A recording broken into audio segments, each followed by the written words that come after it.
Hello everyone, नमस्ते। म हुँ दिपा। हजुरलाई स्वागत छ मेरो YouTube च्यानल इजी किचन रेसिपीमा। आजको रेसिपीमा मैले हजुरहरूसँग शेयर गर्नका लागि एकदमै स्वादिलो बनेर तयार हुने आलु र सिद्राको चोखाको रेसिपी लिएर आएकी छु। छिट्टो बनेर तयार हुने यो रेसिपी बनाउन सुरु गरौँ। सबैभन्दा पहिला यसको लागि चाहिन्छ हामीलाई सिद्रा माछा। मैले यहाँ एउटा कचौरामा केही सिद्रा माछालाई हालेँ। अब यो सिद्रा माछामा एकदमै मजाले तताएको पानी हालिदिने र यसलाई छोपेर हामीले 20 मिनेट जति राखिदिने। यसो गर्दाखेरि यो सिद्रा माछामा भएको धुलोहरू पनि सफा हुन्छ र यो राम्रोसँग भिजेर नरम हुन्छ। यो माछालाई भिजाउन राखेको 20 मिनेट भइसकेको छ। अब यो पानीबाट माछालाई निकालेर हामीले अर्को प्लेटमा राख्ने। अब यो प्लेटको माछालाई फ्राई गर्ने। यसको लागि मैले प्यान बसालेँ र तातेको प्यानमा तेल राखेँ। तेललाई राम्रोसँग तात्न दिने। तेल राम्रोसँग तातिसकेको छ। अब भने यसमा अघिको माछालाई फ्राई गर्नको लागि हाल्ने। हामीले आगोको हिटलाई चाहिँ मिडियममा राख्नुपर्छ। एकदमै धेरै हाई हिटमा राख्यौँ भने पनि यो माछा डढ्छ।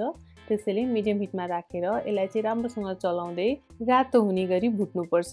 रातो भएर भुटेको माछा चाहिँ एकदमै क्रन्ची हुन्छ सेलाएपछि। हजुरले यहाँ भिडियोमा देख्न सक्नुहुन्छ यो माछा भुटेर तयार छ। यसलाई एकछिन सेलाउन दिने।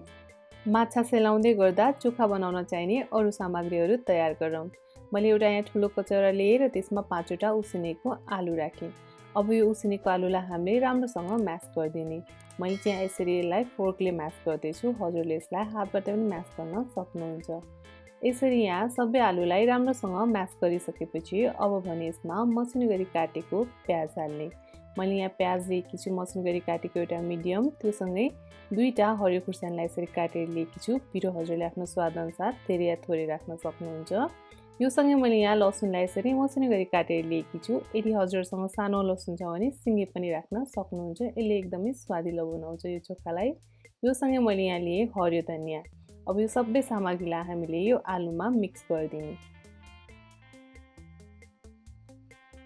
सबै सामग्री हालिसकेपछि अब भने यसमा मैले राखेँ स्वादअनुसार नुन।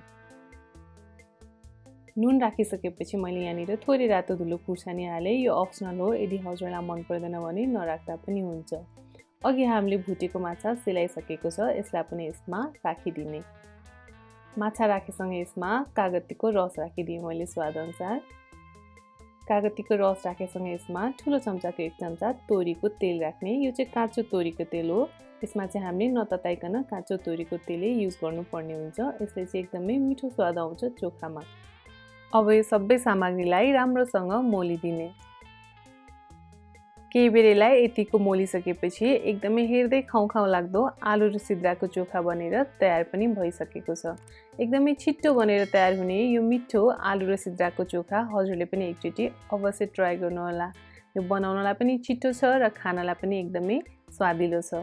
हजुरलाई आजको भिडियो कस्तो लाग्यो? यदि मन परेमा यो भिडियोलाई लाइक गरिदिनु होला, आफ्नो साथीभाइहरूसँग शेयर पनि गरिदिनु होला र यस्तै छिट्टो मिठो रेसिपीहरूको लागि इजी किचन रेसिपीलाई सब्स्क्राइब गर्न भने नबिर्सिनु होला।